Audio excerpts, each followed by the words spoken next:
One view, you know the goal. After analyzing billions of rows of CTV performance data and years of experience, we help brands get the most out of their creative asset and ultimately their marketing budget.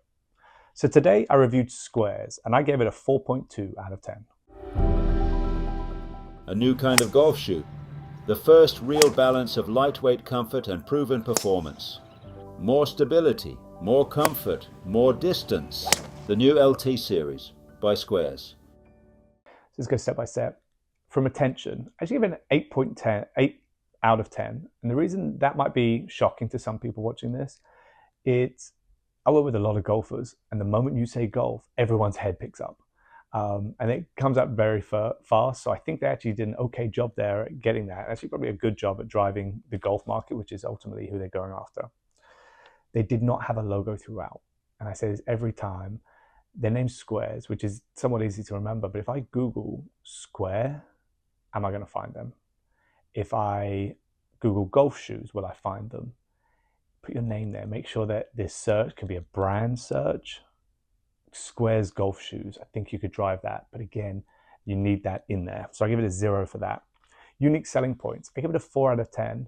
Reason being, you really don't want more than 3 unique selling points. This was a 15-second asset that had at least 6 different unique selling points. Things get missed. And sometimes we want to do that. We want to tell them every positive we have, limit it to 3, make sure they're memorable so they don't get forgotten and the important ones are really there. Voiceover, I don't know if I'm the target audience. It was a little slow and I think it's forgettable. If it's background, if it sounds too slow, it's easy to forget and people won't pay as much attention. So I give that a 5, but it has a voiceover. It talks through everything, which is a positive. Professional, it's definitely a professional asset. Right? Now I give it an 8 out of 10. I think there was a lot that went into it, but there was a lot of freeze frames. But again, that isn't a negative. An 8's a very good score. And a call to action, it doesn't have a call to action. So I give it a 0 for call to action. Overall, a 4.2. There's tiny tweaks that I think they could turn this around. I think they do a good job with attention. I think if they put a logo throughout, a persistent logo throughout, I think that would get there. I think if they change the voiceover to just limit the number of unique selling points to really the core ones they want to be remembered for, they could do a great job with that. And then a call to action. What's your website? Where should I visit you? Is there some free shipping, something that you can get me to really pay attention?